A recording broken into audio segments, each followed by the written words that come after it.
ओम नमो नारायण। ओम मंगलम भगवान विष्णु मंगलम गुरुजा मंगलम पुंडरीकाक्ष मंगलाय तनो हरि। गुरु ब्रह्मा गुरु विष्णु गुरुदेव महेश्वर गुरु साक्षात् परब्रह्म तस्मै श्री गुरुवे नमः। नमस्ते सहस्रमूर्ते सहस्रपादाक्षरभावे सहस्रनाम्ने पुरुषाय सहस्ते सहस्रकोटि आर्णे नमः। हरे कृष्णा कृष्णा कृष्णा हरे हरे, हरे राम राम राम हरे हरे। सूर्य कहते हैं कि हे मुनिवरों, सब पापों का नाश करने वाला महान पुण्यप्रद वेंकटाचल पर जो कृष्ण तीर्थ है उसका महात्म श्रवण करो। पूर्व काल में विप्रवर रामकृष्ण नाम एक बहुत बड़े मुनि हुए थे। वह सत्यवादी, शीलवान, उत्तम भक्त, सब प्राणियों पर दया करने वाले, शत्रु और मित्र के प्रति संभाव रखने वाले ऐसे तपस्वी और जितेंद्र थे। पर ब्रह्मनिशांत तथा एकमात्र तत्व के आश्रित थे। ऐसे मुनिवर रामकृष्ण ने उस तीर्थ में बड़ी कठोर तपस्या की थी। वह अपने सब अंगों को स्थिर करके खड़े रहते थे। वहां पर खड़े होकर तपस्या करते हुए उन्हें कई सौ वर्ष बीत गए थे। उनके सब अंगों पर वल्मीक की मिट्टी जम गई थी और उसने उन्हें आचकित कर लिया था। तो ही महामुनि रामकृष्ण तपस्या में संलग्न थे। उन्होंने वाल्मीकि की कोई परवाह नहीं की। इंद्र ने तपस्या करते हुए मुनिश्रेष्ठ पर मेघों को भेजकर बड़े वेग से वृष्टि करवाया। 7 दिनों तक लगातार बारिश होती रही। मूसलाधार पानी पड़ने के बाद भी मुनि के नेत्र बंद रह गए। तब बड़ी भारी गड़गड़ाहट के साथ कानों को बधिर बनाती हुई बिजली वाल्मीकि के ऊपर गिरी। अब वाल्मीकि डह गए और उस समय शंख चक्र गदाधारी भगवान विष्णु वहां पे प्रकट हुए और वह विनातन नंदन गरुड़ पर आरूढ़ थे। गले में पड़ी हुई वनमाला उनकी शोभा बढ़ा रही थी। श्री रामकृष्ण की तपस्या से संतुष्ट हो भगवान इस प्रकार बोले कि हे रामकृष्ण, तुम वेद शास्त्र के पारंगत विद्वान हो, तपस्या के निधि हो। मेरे प्रादुर्भाव के दिन जो मनुष्य यहाँ स्नान करता है उसे पुण्य फल का वर्णन शेष नाग भी नहीं कर सकते। सूर्य मकर राशि पर स्थित हो और महातिथि पूर्णिमा पुष्य नक्षत्र से युक्त हो तो वह इस तीर्थ में स्नान करने से उसको सर्वोत्तम समय बिताने का फल मिलता है। जो मनुष्य उस दिन कृष्ण तीर्थ में स्नान करता है वह सब पापों से मुक्त होकर समस्त कामनाओं को प्राप्त कर लेता है। आज से यह महातीर्थ तुम्हारे ही नाम से प्रसिद्ध होगा। ऐसा कहकर श्री हरि श्रीनिवास वहां से अंतर्ध्यान हुए। उस तीर्थ का ऐसा प्रभाव है कि बड़े बड़े पापों को शुद्ध करने वाला है। मनुष्यों को बुद्धि शुद्ध होता है, संपूर्ण ऐश्वर्यों को प्रदान करता है। ब्राह्मणों से इस प्रकार तुम लोगों से यह कृष्ण तीर्थ का महात्म हमने बतलाया है, जो इसको श्रोता तथा वक्ता दोनों को ही विष्णु लोक को प्रदान करने वाला है। अब मैं भगवान वेंकटेश्वर के वैभव का वर्णन करूंगा जिसे तुम सुनकर सब पापों से मुक्त हो जाते हैं। जो मानव एक बार भगवान वेंकटेश्वर का दर्शन कर लेता है वो मोक्ष को प्राप्त करता है। सतयुग में जो पुण्य 10 वर्ष में प्राप्त किया जाता है वही त्रेता में 1 वर्ष, द्वापर में 5 महीने और कलयुग में तो एक ही दिन में सिद्ध हो सकता है। परंतु जो भगवान श्री निवासन का दर्शन करता है उन्हें एक एक पल में वही पुण्य फल कोटि कोटि गुना होकर मिलता है। श्री भगवान वेंकटेश्वर में संपूर्ण तीर्थ तथा सब देवता मुनि और पितर विद्यमान थे। भगवान वेंकटेश्वर का सच्चिदानंद में विग्रह श्रेष्ठ संघ से पूजित था। उसके स्मरण करने मात्र से यमराज की पीड़ा नहीं होती। जो इस पृथ्वी पर परम दुर्लभ मनुष्य शरीर पाकर सर्वश्रेष्ठ देवता भगवान वेंकटेश का दर्शन एवं पूजन करते हैं उनके जन्म सफल हो जाता है, वे कृतार्थ होते हैं। भगवान नारायण दर्शन होने पर शास्त्रों ब्रह्म हत्या और 10,000 मदपान पापों भी पूर्णतः नष्ट हो जाता है। जो मनुष्य सदा भोग तथा स्वर्गलोक का राज्य चाहते हैं, वो एक बार प्रसन्नता पूर्वक वेंकटेश चल निवासी भगवान श्रीनिवास को प्रणाम करें। करोड़ जन्मों के किए हुए जो भी कोई पाप है वह सब भगवान वेंकटेश्वर के दर्शन से नष्ट हो जाते हैं। जो संपर्क से, कौतूहल से, लोभ से अथवा भय से महादेव वेंकटाचलेश्वर का स्मरण करता है, वह इहलोक और परलोक में कभी भी दुख का भागी नहीं होता है। वेंकटाचलवासी देवेश्वर भगवान श्री विष्णु के कीर्तन पूजन करने वाला अवश्य ही श्री विष्णु को सारूप्य प्राप्त करता है। भगवान वेंकटेश्वर की भक्ति 8 प्रकार से मानी गई है। भगवान भक्तों के प्रति स्नेह भाव,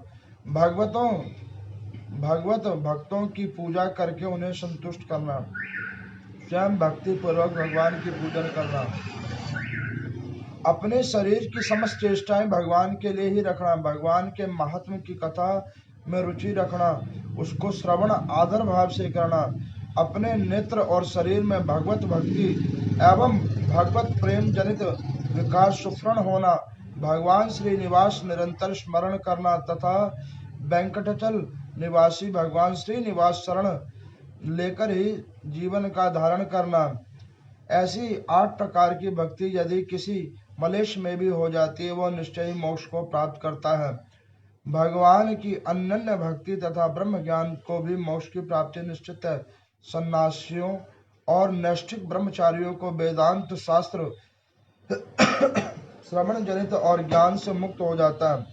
वही सब लोगों को केवल भगवान वेंकटेश्वर के दर्शन से अवलंबन मिल जाता है। वेंकटगिरी के स्वामी भगवान श्रीनिवास दर्शन कर लेने पर सब लोग महापुरुषों की श्रेणी में चले जाते हैं। उनमें से कोई एक दूसरे से कम अथवा अधिक नहीं रह जाता है। सब पातकों का नाश करने वाले परम पवित्र वेंकटाचल पर जाकर जो सर्वश्रेष्ठ देव भगवान श्रीनिवास का भक्ति पूर्वक दर्शन करता है, उसकी समानता इस भूतल पर 4 वेदों का विद्वान भी नहीं कर सकता है। संपूर्ण वेद भगवान श्रीनिवास का ही प्रतिपादन है। सब यज्ञ श्रीनिवास की ही आराधना का साधन है। अन्य सबका आश्रय छोड़कर भगवान श्रीनिवास की शरण लेनी चाहिए। वेंकटेश्वर निवासी भगवान श्री हरि को 2 घड़ी चिंतन करने वाले मनुष्य भी अपनी 21 पीढ़ियों का उद्धार करके विष्णु लोक में समाधिष्ट होता है। इस प्रकार से यह वेंकटेश्वर का महात्मा मैंने आप लोगों को बतलाया है। जो मनुष्य प्रतिदिन भक्ति पूर्वक इसकी कथा को सुनता है अथवा पढ़ता है, वो भगवान वेंकटेश्वर नाथ की सेवा के फल का प्राप्ति होता है।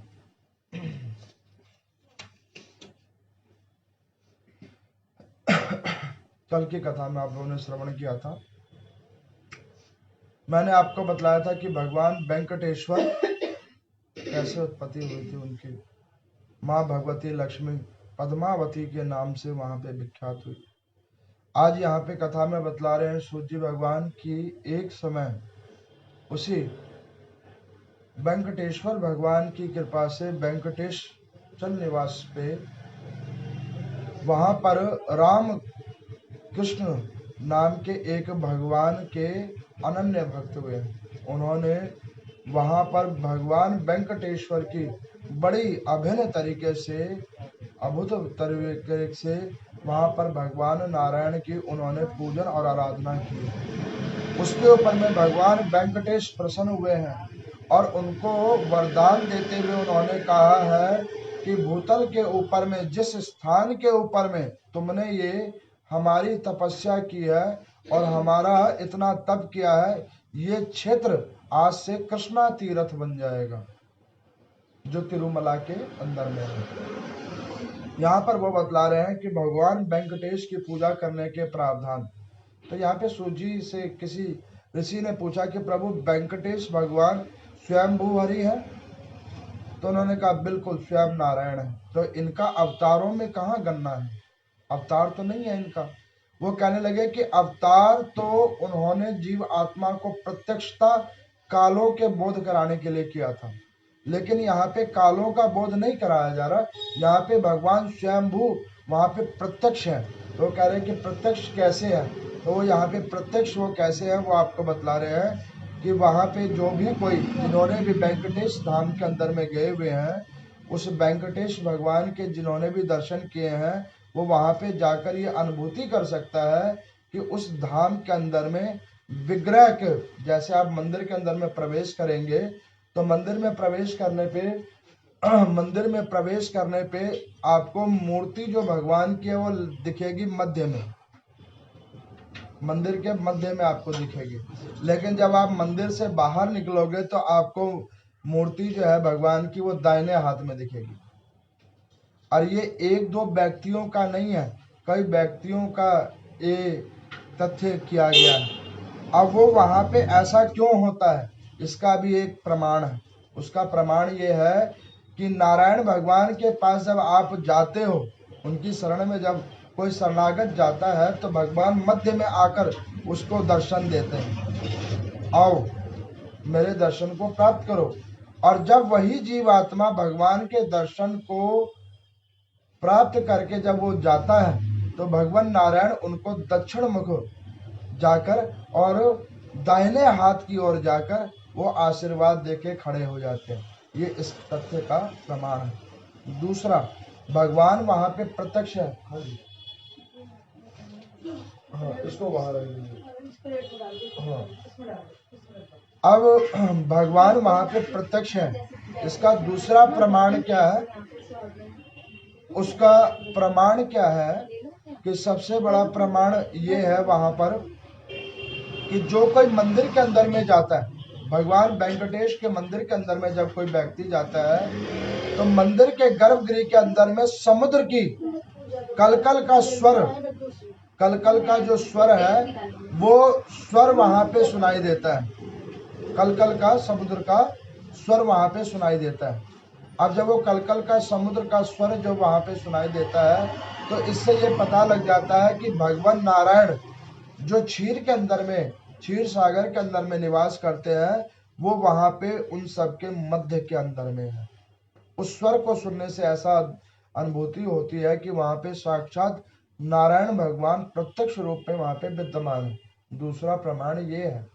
तीसरा प्रमाण वहां पे क्या है कि जैसे आप भगवान नारायण की वहां पे श्रृंगार होता है दैनिक रूप में, वैसे वो मंदिर को जो बनाया गया है, सबसे पहली बात तो ये है कि मंदिर कब से बना है ये किसी को भी नहीं पता है। कब से बना है, कैसे बना है, ये किसी को भी नहीं पता है। लेकिन उस मंदिर के अंदर में भगवान वास करते हैं, इसके कई और प्रमाण हैं। मंदिर वैसे बहुत भव्य और बड़ा बना हुआ है, जिन्होंने दर्शन किए हैं। कहा जाता है कि मंदिर के अंदर में भगवान वेंकटेश के निमित्तार्थ हवा की, और वहाँ पे तापमान थोड़ा ज़्यादा होता है तो वहाँ पर उसी प्रकार से वहाँ पे गर्मी के मौसम ज़्यादा होता है तो वहाँ पे उन्होंने हवा की व्यवस्था कर रखी है जगह जगह। फिर भी विग्रह में भगवान वेंकटेश के सर से पसीना उतरता है दैनिक रूप में, और उनकी पीठ से भी पसीना उतरता है, जो ये प्रत्यक्ष वहाँ पे कई लोग देखते हैं और उन्होंने देखा भी है। और इसको कई बार प्रत्यक्ष देखा गया है कि एक पत्थर की विग्रह में से कैसे पानी निकलता है।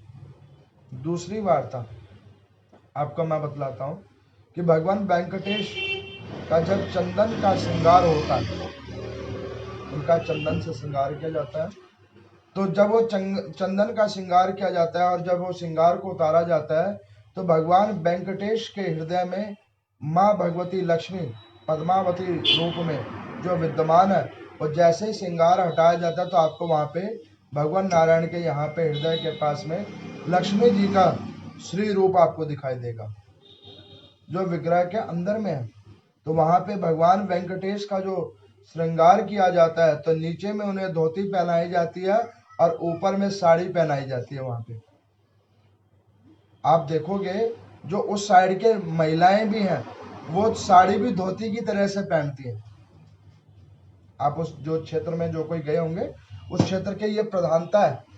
उस क्षेत्र में एक गांव है जिसका नाम है तिरुमला, वहीं से उनके लिए पूजा की फूल फल आदियों को वो लेते हैं और कहीं से नहीं लेते। क्यों वहां से लेते हैं? भगवान नारायण ने उस क्षेत्र को अपने तपो फल से शुद्ध किया हुआ है, उसको तीर्थ बनाया हुआ है। उस स्थान का नाम रखा है कृष्णा तीर्थ। वहां पे एक नदी है, उस नदी के अंदर में कहते हैं कि जैसे गंगा जी पृथ्वी पे है, वैसे वहां सरोवर के रूप में गंगा वहां पे उस सरोवर में विद्यमान है, गुप्त रूप में गंगा वहां विद्यमान है। उस तीर्थ को भगवान ने अपना ही नाम दे रखा है कृष्ण तीर्थ। अब वहां पर भगवान की पूजा अर्चना होती है। उस मंदिर के अंदर में एक ज्योत जल रही है। आप जो लोग गए हैं उन्होंने देखा होगा कि मंदिर के बाहर लाइटिंग है, लेकिन गर्भगृह के अंदर में कोई लाइट नहीं है, केवल एक ज्योत का प्रकाश किया हुआ है। और वो ज्योत कब से जल रहा है किसी को नहीं पता। वो ज्योत आज तक शांत नहीं हुई। एक वेंकटेश भगवान की ज्योत कभी शांत नहीं हुई और दूसरा केदारनाथ के भगवान की ज्योत कभी शांत नहीं हुई। स्वयं जलते हैं, स्वयं भू जलते रहते हैं। ये वहां का तेज है। उधर शक्ति रूप में माता ज्वाला, आप जाके देखो, वो कभी ज्योत शांत नहीं हुई। उसके ऊपर में कई रिसर्चर्स ने रिसर्च किया कि आखिर गैस से लौ लगी हुई है, तो गैस का कहीं तो खंडन होगा, कहीं तो वो निकलने का मार्ग तो होगा कहीं से, लेकिन वो जगह आज तक नहीं मिल पा रही है। रिसर्च बहुत हुआ है, जगह नहीं मिल पा रही है। अच्छा, एक जगह निकल सकती है, दो जगह निकल सकती है। कोई जाके देखे ज्वाला जी में, जब माँ भगवती प्रसन्न होती है तो एक दो जगह से कौन पूछता है, 10-10 जगह से निकल रही होती है। कई जगहों से वहां पे अग्नि प्रज्वलित हो रही होती है, और वो ठंडी ज्योत होती है। ठंडी ज्योत माँ भगवती की होती है। उसी प्रकार से वेंकटेश भगवान की जो वो अखंड ज्योत है, वो ठंडी ज्योत है। उसके ऊपर में कभी भी ना तो मोर बनता है, जो ऊपर में कई बार ज्योत के ऊपर बन जाता है, वो भी नहीं बनता। दूसरा, ज्योत कभी काली नहीं होती। बड़ी प्रत्यक्ष वार्ताएं हैं। और उसकी लो कभी कम भी नहीं होती। दिन हो रात हो, आपको लो एक समान मिलता है। वहां पे जो भी ब्राह्मण लोग हैं, ब्राह्मण समाज है, जो वहां पे पूजा करता है, वहां पे वो नारायण भगवान का स्नान ध्यान पूजन करवाते हैं।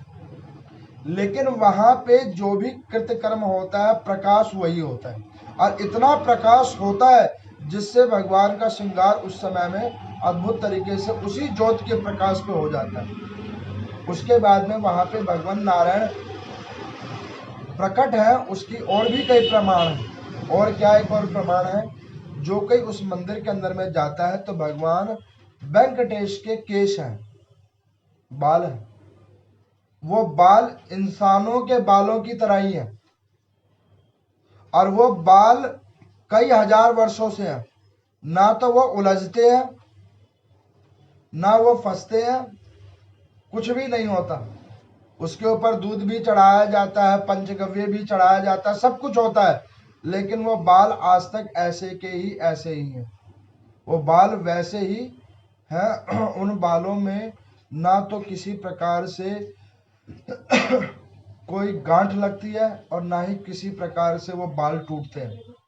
वो एज इट इज है। ये कुछ प्रत्यक्ष प्रमाण है कि वहां पे भगवान साक्षात विद्यमान है।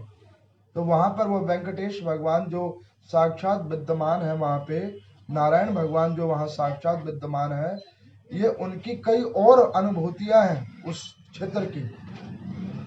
जो उस क्षेत्र के अंदर में जाकर कोई भगवान वेंकटेश के यहाँ पे जाकर कामना मांग के आ जाता है, और कामना मांगने के बाद में अपने केश जाके वहां उतरवाया जाता है, तो कहा जाता है कि साल भर के अंदर में वेंकटेश भगवान वहां पर उसकी कामना को पूर्ण करते हैं। अब इतनी कथा होने पे सूजी भगवान से पूछा, क्या ऐसे भगवान केश उतारने पे कामना पूर्ण कर देते हैं? तो उन्होंने यहाँ पे कहा कि कामना पूरी हो जाती है, लेकिन जो सुरक्षित हो। अब कोई ये कह देगा कि हे भगवान हमको अमर कर दो, तो वो संभव नहीं है। अब कोई ये कह देगा कि हे भगवान जितने भी भुवन है उसका मालिक हमें बना दो, ये संभव नहीं है। अब कोई ये कह देगा, मान के चलो कोई मरना संध व्यक्ति है जिसकी आयु ब्रह्मा जी ने लिख दी है कि अब ये नहीं बचेगा, अब वो जाके वहां पे कहे कि हे भगवान, हमने अपने बाल उतरवा लिए, कुल बांधवों के समेत हमारे इस बंदे की आयु दे दो, तो वो आयु ऐसे नहीं मिलेगी। एक नियम है, नियम से सारा संसार बंधा हुआ है। तो यहाँ पे सूत जी भगवान कहते हैं कि ऐसे उस श्री वासन भगवान की, श्री निवासन भगवान की जो भी कोई आराधना करता है 8 प्रकार रूपों में, पहला प्रकार बतलाया भगवान के प्रति श्रद्धा रखना, दूसरा प्रकार भगवान की पूजन में श्रद्धा रखना, तीसरा प्रकार भगवान की पूजा करने वालों में श्रद्धा रखना, चौथा प्रकार भगवान की पूजन को अपने शरीर के अंदर में चिंतन मनन करना, पांचवा प्रकार भगवान की पूजा करने वाले व्यक्तियों में श्रद्धा रखना, छठा प्रकार भगवान की पूजा की हुई वस्तुओं में नारायण का होने का विचार रखना, एक प्रकार, सातवां प्रकार भगवान की ऐसे धर्म ग्रंथों के ऊपर में विश्वास रखना और उसको श्रवण करना, ये सातवां प्रकार है। और आठवां प्रकार वो है कि ऐसे ग्रंथों, पूजनों, कृत्यों को करने के बाद भगवान ही पृथ्वी पे सत्य है, इस विचार को अपने मन में रखना, वो भी आठवां प्रकार है।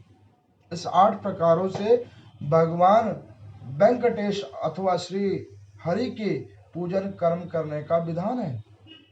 यहाँ पर वो सूत जी भगवान कहते हैं कि ऐसे उस क्षेत्र की और भी कई महिमा है। कहा जाता है उस क्षेत्र की एक सबसे बड़ी महिमा वहां पे क्या बतलाई गई है कि वहां पे जो मंदिर का गर्भगृह है, उस गर्भगृह के शुरुआत में एक पारस मणि रखा हुआ है। उस पारस मणि को आज तक कोई भी नहीं ढूंढ पाया, लेकिन गर्भगृह के शुरुआत में पारस मणि है, और जहां पारस मणि है वहीं पे अखंड ज्योत जल रही है। और वो पारस मणि में इतना तेज है कि उस देव स्थानम के पास में इतना पैसा है कि उस पैसों का इंटरेस्ट ही 1 साल का 800 करोड़ रुपया है। अब आप सोच लो कि उनके पास कितना पैसा है। उसके बाद में उस देव स्थल के अंदर में माना जाता है, कल मैंने आपको बताया था ना कि स्वर्ण दान, अन्न दान की वहां पे बड़ी महिमा है। उस रूप से लोग अपने पुण्य कर्मों को उदित करते हैं, पाप कर्मों को कटित करते हैं। अब उस स्थान में वो जो पारस, जो पत्थर वहां पे भगवान नारायण के द्वारा वहां पे रखा गया है, वो पारस पत्थर स्थापित जो है वहां पे, उस पारस पत्थर के प्रभाव से वो सारे क्षेत्रों के अंदर में भगवान नारायण की कृपा बरस रही है। और उस कृपा के अंदर में लक्ष्मी जी सबके ऊपर में वैभवता कर रही है। आप एक चीज देखो, गौर करना आप मेरी वार्ता को, कि जो इस साइड का इंडिया है, नदन साइड वो, और साउथ साइड इंडिया वो, सारा भारत ही है, लेकिन 2 क्षेत्रों की मैं आपको बात बता रहा हूँ। नॉर्थ साइड इंडियन में क्या है, लोग हैं ठीक है, लेकिन दिखावा ज्यादा है, पल्ले कुछ नहीं है। साउथ साइड में जाओ, वहां पे दिखावा नहीं है, प्रभु की कृपा बड़ी अनंत है वहां पे। आप ये देखो, उनके अपने मकान चाहे सर्वसाधारण है, लेकिन देव स्थलों को बड़ा भव्य बना रखा है। आप जाके देखो, बड़े रमणीक स्थान बना रखे हैं। किसी ने पूछा उनको कि भाई आप अपने निवास को उतना सुंदर नहीं बनाते हो और देव स्थान को जो है इतना सुंदर बनाते हो। देखो हम लोग बोलते हैं मंदिर, वो बोलते हैं देव स्थानम है, देव स्थल बोलते हैं वो। तो वो इतना सुंदर क्यों बना रखा उन्होंने? तो वो कहते हैं कि देखो, मालिक का घर अगर सुंदर होगा ना, तो उस मालिक के घर की सुंदरता में अपने आप उनके सेवकों का घर सुंदर रहेगा। उनकी कृपा होती रहेगी तो सेवकों का घर भी चलेगा और वो सुंदर भी रहेगा, और उनके ऊपर कृपा है। आप ये देखो, नदन साइड में चोरी होती है, आप चैन पहन के जाइए, आपकी यहाँ पे कोई गला काट लेगा, ठीक है, लेकिन वहां पे देखो इतनी हरि की कृपा है, भरपूर सोना पहन के घूम रहे हैं लोग, कोई किसी की चैन नहीं काटता है। मैं आपको बतलाता हूँ, एक आपको मैं तथ्य बतलाता हूँ। मैं मल्लिकार्जुन गया था, भगवान शंकर का एक और ज्योतिर्लिंग है मल्लिकार्जुन, दूसरे नंबर का जो ज्योतिर्लिंग है, वो भी उसी क्षेत्र में पड़ता है, थोड़ी सी और ऊंचाई पे, उसी आंध्र प्रदेश के अंदर में वो भी पड़ता है। तो मैं वहां पे गया भगवान शंकर के दर्शन करने के लिए। तो वहां पे पतलेश्वर धाम है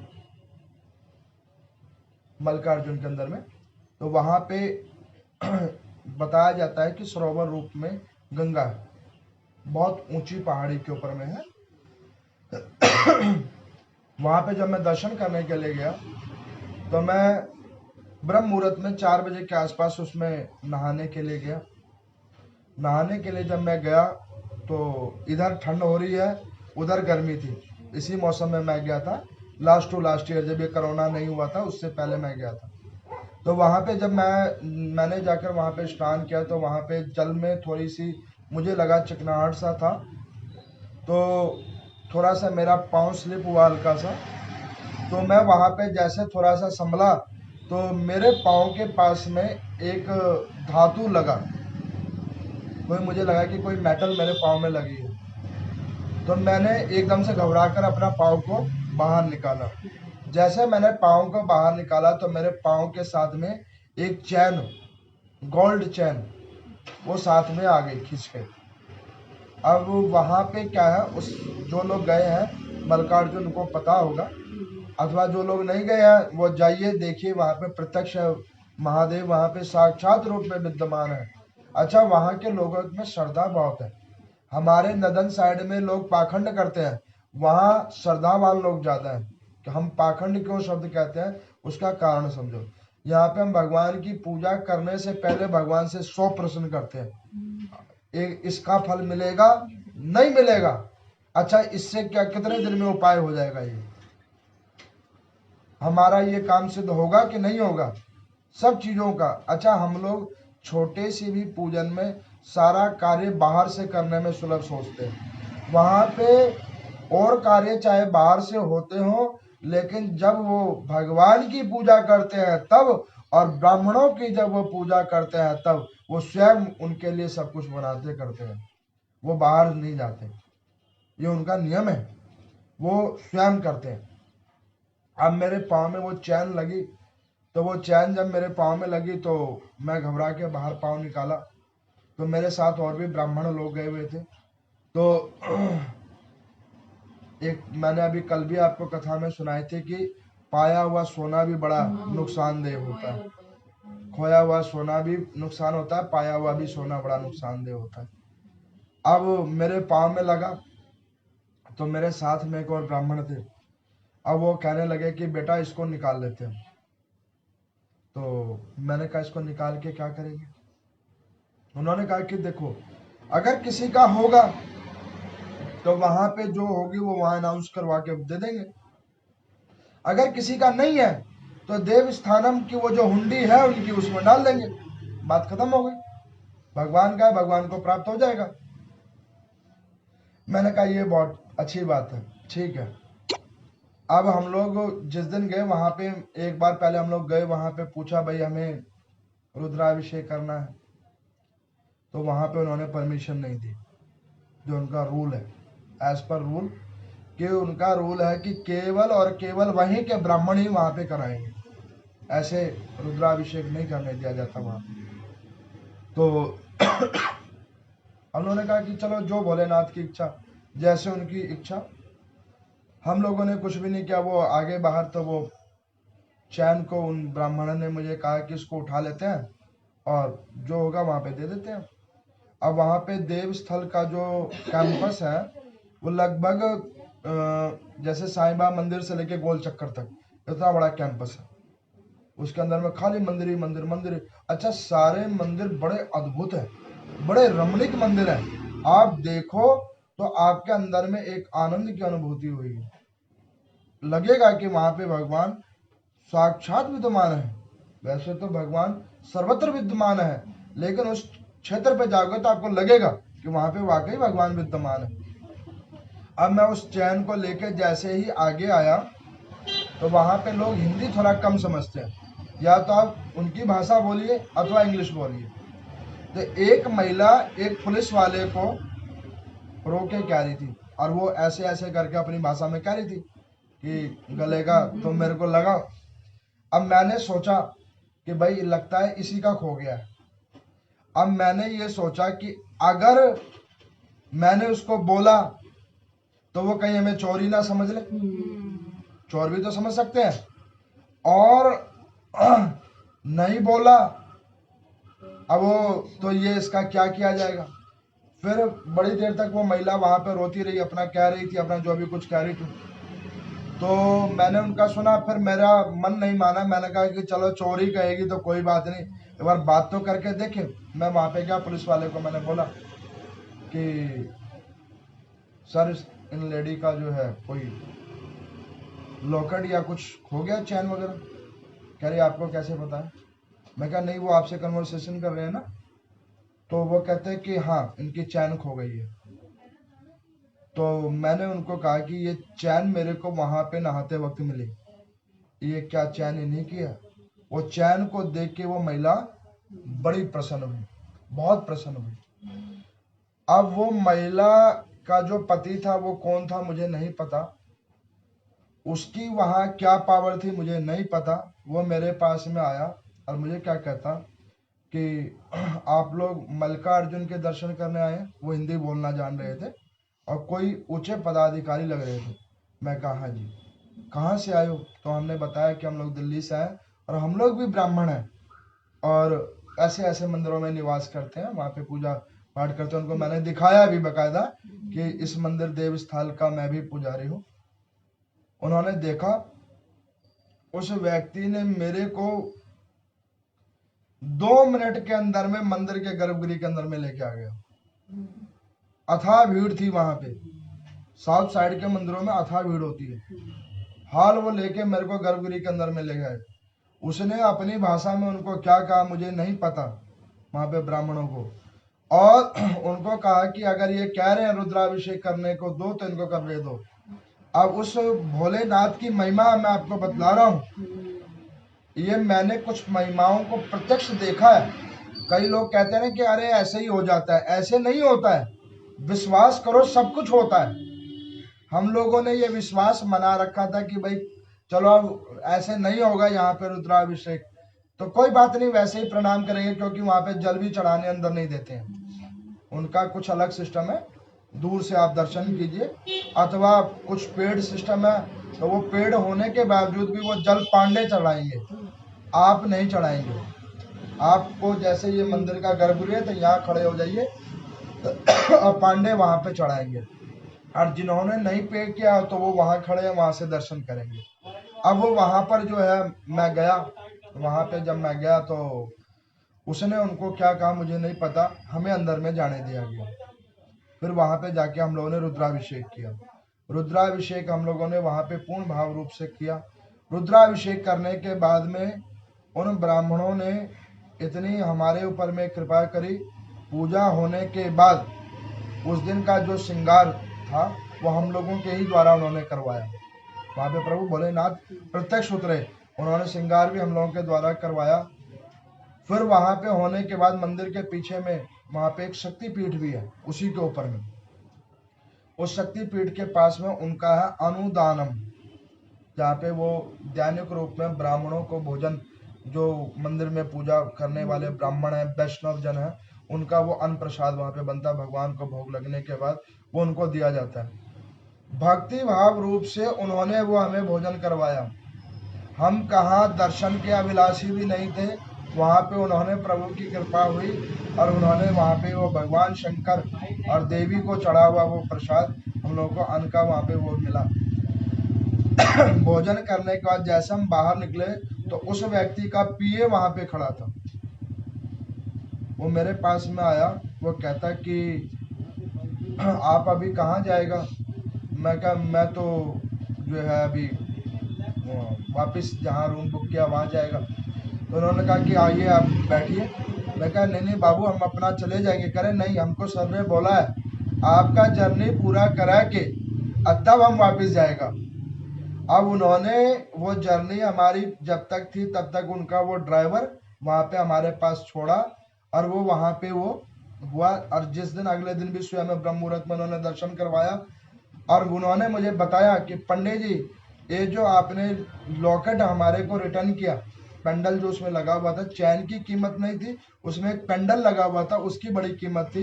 वो कहता ये हमारी ग्रैंड मदर की भी मदर का है, उन्होंने पुस्तावली रूप में दिया हुआ है, जिसकी कॉस्ट नहीं है, बहुमूल्य है, वो आप लोगों ने हमें दे दिया। ये तो हम थोड़ा बहुत कर रहे हैं। वो व्यक्ति ने मुझे वहां पे हैदराबाद से हम लोगों की वापसी रिटर्न की फ्लाइट की टिकट थी, एयरपोर्ट पे वो छोड़ के जब हम लोग अपने टर्मिनल के पास पहुंच गए तब वो हमको बोलता है उसका पीए कि हैप्पी जर्नी, अब हम जा रहे हैं। मैंने उनको बोला कि भैया उन सेठ जी को बोलना, जो भी वो महानुभाव थे, भाई बड़ी कृपा हुई आपकी, दर्शन करवाए आपने, थैंक यू। उनको हमने मुंह से बोला थैंक यू। तो वो व्यक्ति हंस के मुझे क्या कहता है कि थैंक यू तो आपका, कि वो सेठ जी की अगर वो पेंडल नहीं मिलता तो उनके मन में कितना बड़ा ये हो जाता कि हमारे पूर्वजों की दी हुई वस्तु आए थे भगवान शंकर के पास में दर्शन करने के लिए और वहां पे पतलेश्वर धाम में वो छूट गया। अब यहाँ पे मैंने जब हम लोग आ गए हवाई जहाज के अंदर में बैठे तो हम लोगों ने मन में विचार किया कि उस पेंडल का दो व्यक्तियों के लिए वो पेंडल वहां गिरी थी, दो व्यक्तियों के लिए। एक मेरे लिए कि वहां पे भगवान भोलेनाथ के दर्शन वैसे सुलभ नहीं हो रहे थे, वहां जब आप भाषा ही नहीं समझते उनकी तो और करोगे क्या। एक तो मेरे लिए जो वो वहां पे उन्होंने पेंडल गिरवा दिया, और दूसरा उस महिला के भाग्य उदाहरण होने वाले थे कि उस जगह पे गिरा, भगवान शंकर ने पुनः आशीर्वाद रूप में से वापस भी कर दिया। ये हम लोगों ने हवाई जहाज में जाकर इसको सोचा कि भाई ये ऐसा हुआ। तो यहाँ पर कहने का अभिप्राय क्या है कि कई बार कई चीजें जो होती है ना, वो चीजें कई लोग कहते हैं कि नहीं ऐसे ये कोइंसिडेंस है। कोइंसिडेंस नहीं है, कोइंसिडेंस वो होता है जो वैसे हम कर देते हैं, लेकिन ऐसे तथ्य तब होते हैं जब कहीं पे हरि की कृपा होती है। तो जो यहाँ पे सूची भगवान कहते हैं, ऐसे भाव रखकर जो भी कोई ऐसे इन ग्रंथों में भाव रखकर इन्हें पढ़ता है, श्रवण करता है, इनका चिंतन करता है, श्री हरि को प्रत्यक्ष जानता है, उनके ऊपर में नारायण भगवान की अवश्य अवश्य कृपा होती है। ओम नमो नारायण।